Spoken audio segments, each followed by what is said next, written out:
कल 14 होना चाहिए अपना।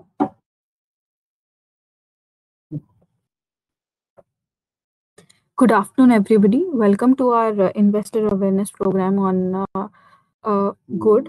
Our product, our focus product today will be Good, Jaggery.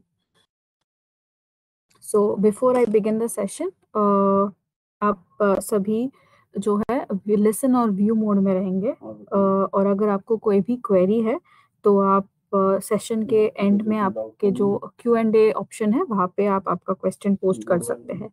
आज हमारे साथ हमारे सेशन में सेबी से सुप्रिया जी भी है, और आपको जो भी प्रोडक्ट रिलेटेड या रेगुलेटर रिलेटेड जो भी क्वेश्चंस है आप पोस्ट कर सकते हैं।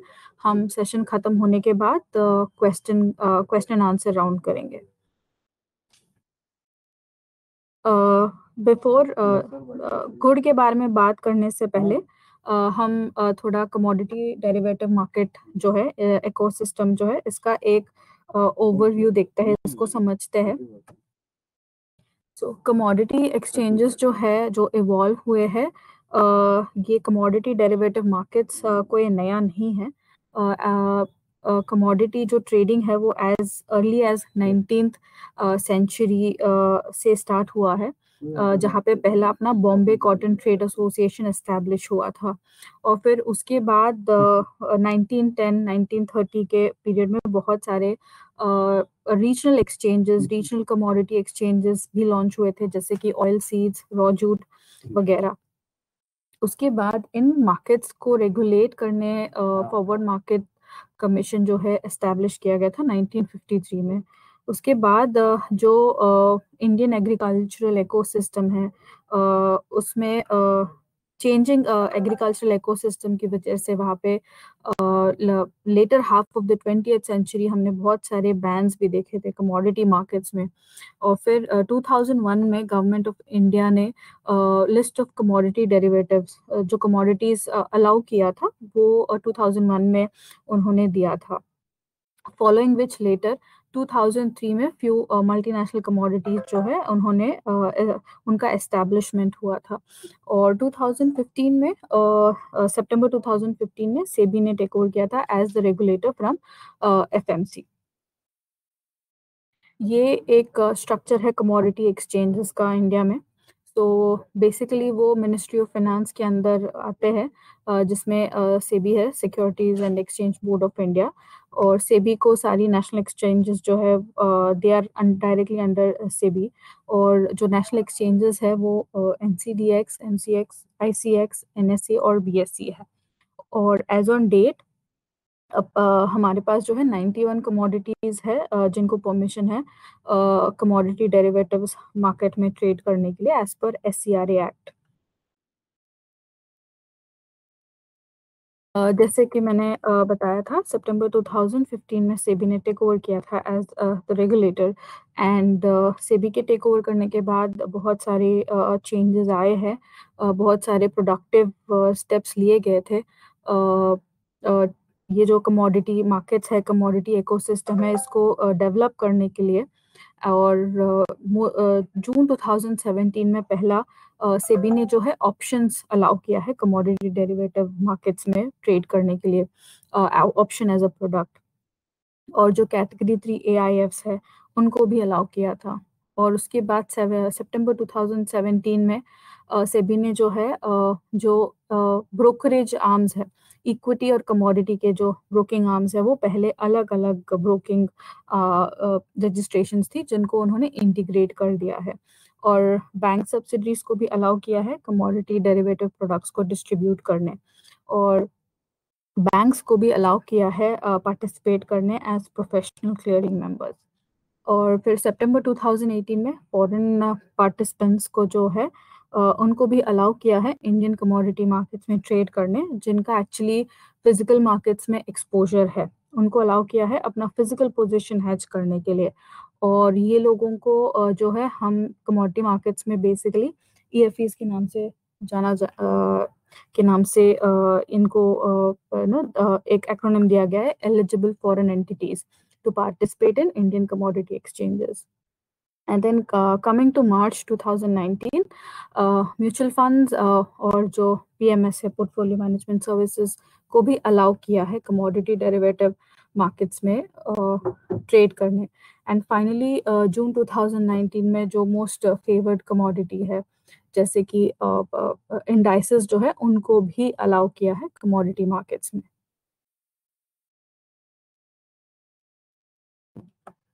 सो ये सब जो भी अलाउ किया है बेसिकली ये जो कमोडिटी इकोसिस्टम है इसको एज एन इन्वेस्टमेंट अपॉर्चुनिटी बाकी सारे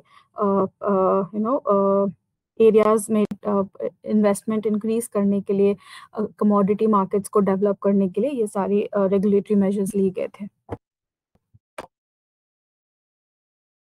जब हम कमोडिटीज़ की बात करते हैं तो जो एग्री कमोडिटीज़ है उनमें जो कमोडिटीज़ करेंटली अवेलेबल है ट्रेडिंग के लिए सीरियल्स और पल्सेस में बाजरा, बार्ले, चना, मेज़, व्हीट, मूंग और पैडी। स्पाइसेस में कोरिएंडर जो धनिया, जीरा, टर्मरिक यानी हल्दी। फाइबर्स में अगर हम बात करेंगे तो cotton seed oil cake, Shankar कपास 29 mm कॉटन, गुआर कॉम्प्लेक्स में गुआर सीड और गुआर गम, ऑयल और ऑयल सीड्स में सोयाबीन, रिफाइंड सोया oil, mustard seed, castor seed, crude palm oil और सेसम सीड करंटली अवेलेबल है ट्रेडिंग के लिए।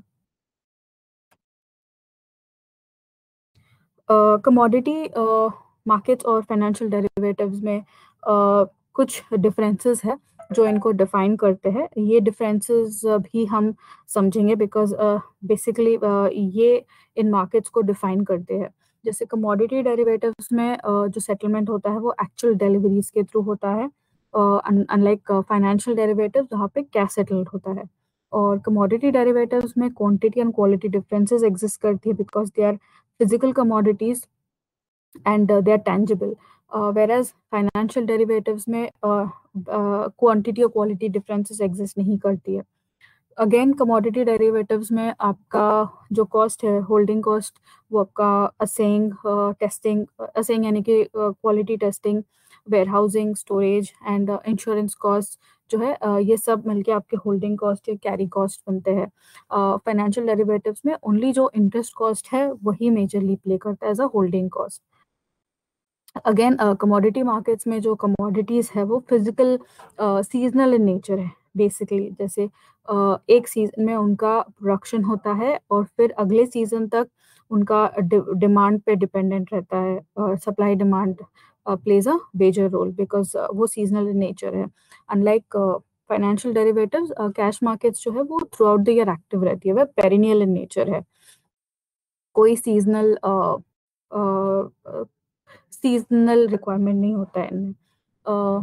जो कमोडिटी डेरिवेटिव्स को जो फैक्टर्स इम्पैक्ट करती है वो बेसिकली उनके कमोडिटीज़ के डिमांड और सप्लाई है, export import regulations and the government intervention. And financial derivatives में जो बेसिकली लोकल एंड ग्लोबल जो इकोनॉमिक कंडीशंस होती है, जो एंटिटी है उसका परफॉर्मेंस और टैक्सेशन स्ट्रक्चर कैसा है। सो ये कुछ बेसिक डिफरेंसेस है कमोडिटी मार्केट्स में और फाइनेंशियल डेरिवेटिव्स में।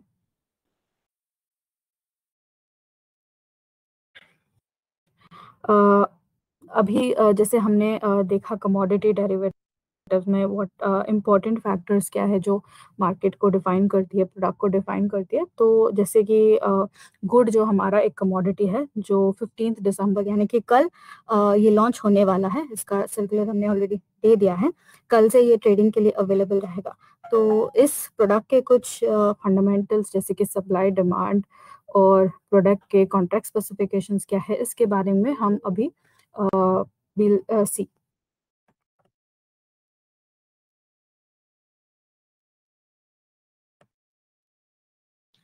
इंडिया जो है गुड़ का लार्जेस्ट प्रोड्यूसर है, जो लगभग 60% global of the global production produce करता है। ग्लोबल प्रोडक्शन की अगर हम बात करेंगे सो वो 13.6 मिलियन मेट्रिक टन का ग्लोबल प्रोडक्शन है, जिसमें इंडिया लगभग अराउंड 8.17 मिलियन मेट्रिक टन का प्रोडक्शन करता है एज पर 2018-19 फिगर्स। और ब्राज़ील जो है is again one of the major exporter of gur in the world. And जो मेजर इम्पोर्टर्स है बेसिकली वो यूएसए, चाइना और इंडोनेशिया है। और अगर हम बिकॉज इंडिया लार्जेस्ट प्रोड्यूसर है और हम इंडिया में इसका प्रोडक्शन जो है देखेंगे तो मोस्टली उत्तर प्रदेश है जो लार्जेस्ट प्रोड्यूसिंग स्टेट है, जहाँ की 47% जो गुड़ है वो यूपी में प्रोड्यूस होता है और बाकी 21% महाराष्ट्र से, कर्नाटका से 8% और तमिलनाडु से 5%। और ये जो चार स्टेट है टुगेदर 80% का टोटल गुड़ का प्रोडक्शन करते हैं। एंड ये जो डेटा है ये यूएसडीए से लिया गया है डेटा और ये लेटेस्ट अवेलेबल डेटा है। और जब हम इंडिया में गुड़ का प्रोडक्शन देखेंगे सो 17-18 से 18-19 लगभग आई थिंक अबाउट 45% इंक्रीज हुआ है प्रोडक्शन में। And even going further also ये प्रोडक्शन का जो नंबर है इसके आसपास ही देखने को मिलेगा।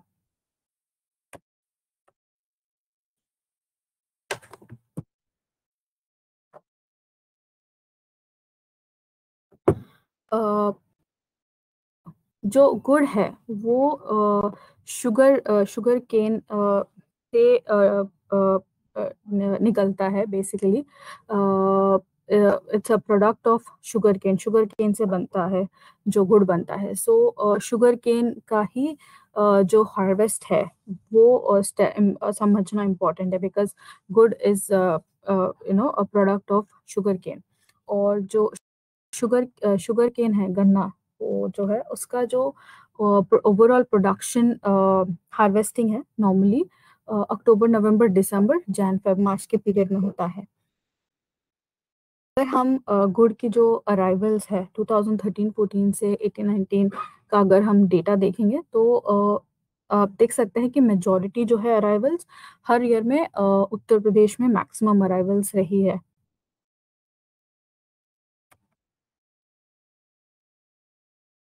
जैसे हर कमोडिटी के वैल्यू चेन में different value chain participant stake holders participate करते हैं। तो गुड में भी अपने जो वैल्यू चेन पार्टिसिपेंट्स है फार्मर्स हो गए, कमीशन एजेंट्स, ट्रेडर्स, प्रोसेसर्स और retailers. Basically sugar cane farmer जो है शुगर केन बनता है, शुगर केन के हार्वेस्ट के बाद शुगर केन में से शुगर केन जूस में से इसको जैगरी को बनाते हैं, जैगरी के गुड़ के जो प्रोसेसर्स है। और फिर ये एग्रीगेटर्स या कमीशन एजेंट्स के पास इनको या तो डायरेक्टली सेल करते हैं या फिर वो खुद भी सेल करते हैं directly to smaller retailers, domestic retailers and then finally to the domestic consumers. So इस तरीके से इसका जो वैल्यू चेन है हर स्टेप में इसको वैल्यू ऐड होता है। जैसे जो इनिशियली जो फार्मर है वो उसका प्रोडक्शन करते हैं, हार्वेस्टिंग करते हैं और फिर स्टोरेज। और जो कमीशन एजेंट्स और ट्रेडर्स है बेसिकली इसको फर्दर लेकर आते हैं to the primary markets in terms of providing the transportation and then the storage. और फिर जो प्रोसेसर्स है इसको बिकॉज नॉर्मली इसका जो साइज होता है सो इन सेलेबल यूनिट्स बेसिकली इसको प्रोसेस करके पैकेजिंग और लेबलिंग करते हैं और फाइनली फिर रिटेलर्स जो है इसका मार्केटिंग करते हैं। गुड में futures, the requirement of futures in gur, basically हमने देखा इतने सारे वैल्यू चेन पार्टिसिपेंट्स है गुड के वैल्यू चेन में and at every stage price fluctuations रहते हैं and they are at a risk of price risk है इन सारे पार्टिसिपेंट्स को। एंड इस प्राइस रिस्क को मिटिगेट करने के लिए प्राइस इन प्राइस फ्लक्चुएशंस के साथ में सो गुड का जो कॉन्ट्रैक्ट है इनको हेल्प करेगा, जो फ्यूचर्स कॉन्ट्रैक्ट है। हम आगे के स्लाइड में देखेंगे वॉलेटिलिटी कितना है बेसिकली, बट जैसे कि हमने देखा इसका प्रोडक्शन भी इंक्रीज हो रहा है एंड गुड जो है इसके मल्टीपल यूजेजेस है। ये फीड इंडस्ट्री में भी यूज होता है, फूड इंडस्ट्री में भी यूज होता है, कन्फेक्शनरी में एंड आयुर्वेदा में भी यूज होता है एंड इसके मल्टीपल यूसेजेस है। And across the value chain जो प्राइस फ्लक्चुएशंस होते हैं तो जितने भी वैल्यू चेन पार्टिसिपेंट्स हैं इनको एक प्राइस रिस्क रहता है। इस प्राइस रिस्क को मिटिगेट करने के लिए बहुत ही इम्पोर्टेंट है कि एक टूल मिले पार्टिसिपेंट्स को, जैसे कि वो अपना प्राइस रिस्क मैनेज करे।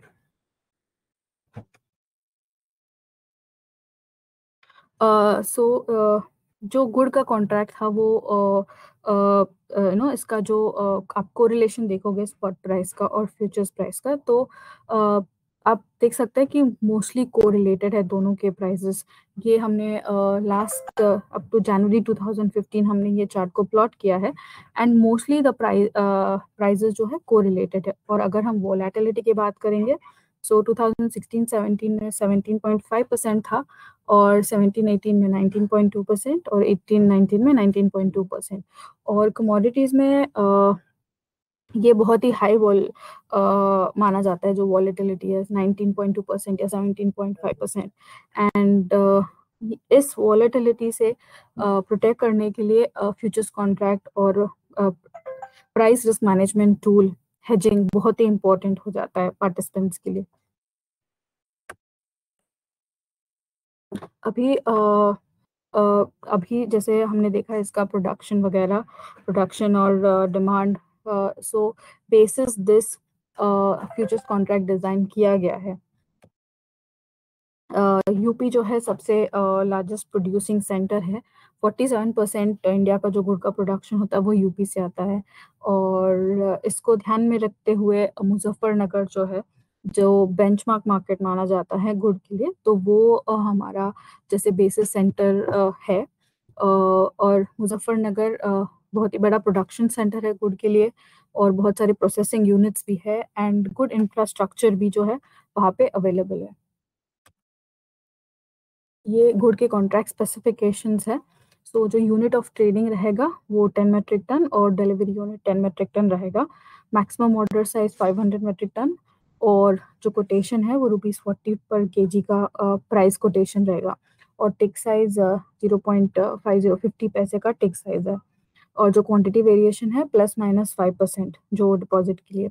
और जो बेसिस है basically ex cold storage warehouse Muzaffarnagar, inclusive of all taxes, exclusive of GST का प्राइस कोटेशन रहेगा। और डिलीवरी लॉजिक कंपलसरी डिलीवरी रहेगा। Delivery specification, upon the expiry of the contracts, all the outstanding open positions shall result in compulsory delivery. And due date expiry date 20th day of the delivery month. जो 20th of the delivery month रहेगा वो हमारा expiry date रहेगा। और 20th को अगर holiday रहेगा Saturday और Sunday, then the preceding day, मतलब उसके पहले दिन उसका कॉन्ट्रैक्ट का एक्सपायरी होगा। ये क्वालिटी स्पेसिफिकेशंस है जो गुड फ्यूचर्स कॉन्ट्रैक्ट है। इसमें sucrose on dry basis 75-80% minimum, reducing sugars जो है 10-15% maximum, moisture 10% max, sulphur dioxide 150 ppm max, water insoluble matter 1.5% max, sulphated ash is 3.5% max, ash insoluble in dilute hydrochloric acid जो है 0.3%, और 100% dry golden brown केन गुड़ of चाकू type का जो है वो डिलीवरेबल रहेगा मुजफ्फरनगर में। ये लॉन्च कैलेंडर है गुड़ के लिए। जैसे कि कल हमारा लॉन्च होगा 15 दिसंबर को, तो जनवरी, फरवरी, मार्च, अप्रैल और जून के कॉन्ट्रैक्ट्स रहेंगे अवेलेबल ट्रेडिंग के लिए। और फिर उसके बाद जनवरी से बाकी के कॉन्ट्रैक्ट्स जो हर मंथ लॉन्च होंगे। और इसमें मई और अक्टूबर के एक्सपायरीज नहीं रहेंगे। वो अगेन सीजनैलिटी को देखते हुए और उस टाइम पे अराइवल्स को देखते हुए वो दोनों कॉन्ट्रैक्ट्स नहीं रहेंगे। ये कुछ हमारे इन्वेस्टर गाइडलाइंस हैं इन्वेस्टर्स के लिए। जो सेबी के सर्कुलर्स या एक्सचेंज के सर्कुलर्स है, एक्सचेंज पे अवेलेबल जो है उनको ध्यान से पढ़िएगा, और एक्सचेंज रजिस्टर्ड के मेंबर के थ्रू ही ट्रेड करना है। केवाईसी जो है वो कम्प्लीटली फिल करना है। जो rights and obligations and risk disclosure statement है, उस insist on rights and obligations and risk disclosure statement. और जो बिल और कॉन्ट्रैक्ट नोट्स है फॉर एवरी सेटलमेंट, उस उसके लिए भी आपको इंसिस्ट करके लेना आपके मेंबर से। जो कॉन्ट्रैक्ट नोट है उसमें जो भी रिलेवेंट इन्फॉर्मेशन है, जैसे कि member registration number, order details, trade number, trade rate, quantity and arbitration clause, ये सब उस पे कॉन्ट्रैक्ट नोट पे होना चाहिए। और जो ट्रेड जेन्युइननेस है, please check through the trade verification facility available on the exchange website. Pay required margin and M obligation in time, because नहीं पे करने के नॉन पेमेंट के कॉन्सिक्वेंसेज है। और डब्बा ट्रेडिंग से जो रिस्क एसोसिएटेड है उनको ध्यान में रखिएगा।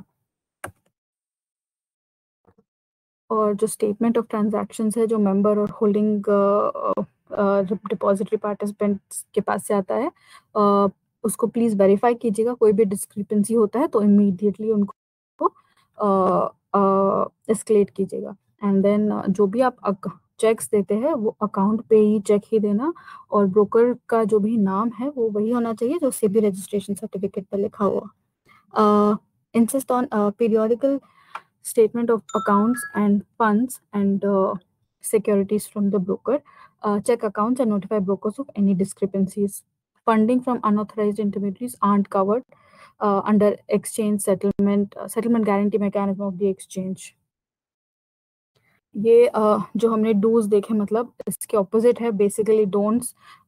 जैसे कि don't deal with unregistered intermediaries. Exchange के वेबसाइट पे जो लिस्ट अवेलेबल है जो रजिस्टर्ड मेंबर्स का। And off market transactions, do not take off market transactions. और जो भी एडवर्टाइजमेंट्स आते हैं, रूमर्स आते हैं, उन पे ध्यान नहीं देना है। आपका खुद का ड्यू डिलिजेंस करके ही ट्रेड करें। और ट्रेड जो करे उससे पहले रिस्क डिस्क्लोजर क्लॉज को समझ ले। अनसाइंड डुप्लीकेट कॉन्ट्रैक्ट नोट्स को एक्सेप्ट नहीं करना है। Again, market rumours, don't fall prey to market rumours. Don't let risks accumulate against beyond your capacity to bear the risk basically। and कोई भी जो भी एडवाइस देते हैं या एनालिस्ट एक्सपर्ट व्यू देते हैं उसमें ट्रेड करने से पहले या फिर आप खुद का अपना एक ड्यू डिलिजेंस कर ले। एंड जो भी आपका don't miss on keeping track of your financial and contractual obligations against your positions, and again don't go by the reports predictions made by various print and electronic media। तो ये कुछ investor awareness, investor guidelines थे, dos and don'ts. और मेरा presentation यही ख़त्म होता है।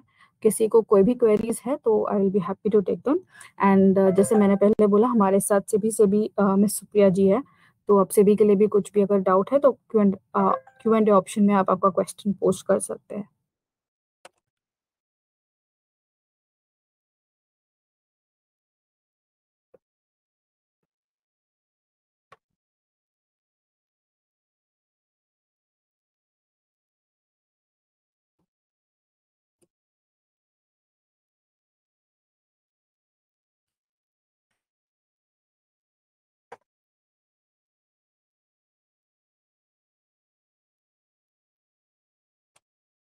Initial margin 10%।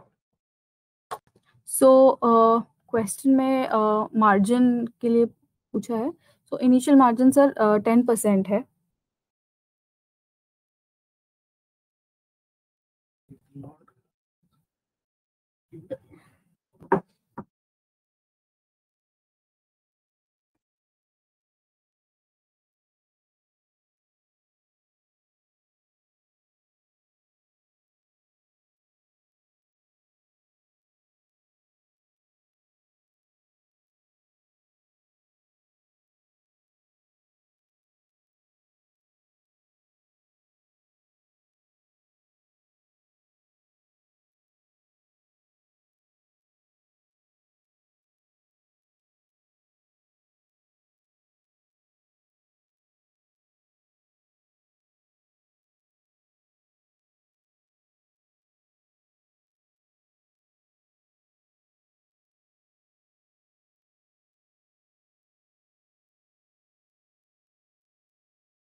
किसी को कोई और क्वेश्चन है प्रोडक्ट को लेके या फिर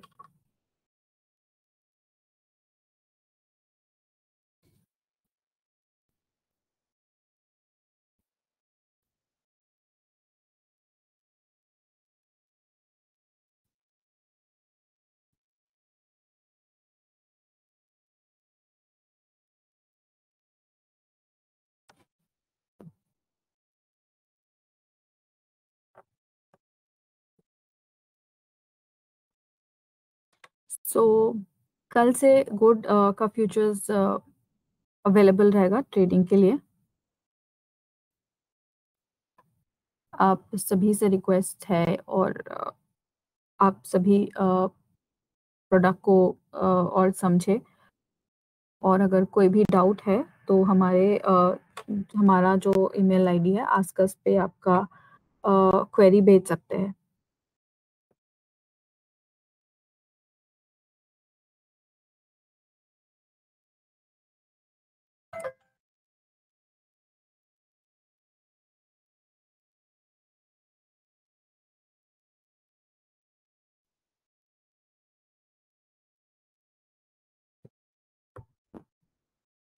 अगर किसी और को कोई क्वेरी नहीं है तो हम सेशन को क्लोज करते हैं।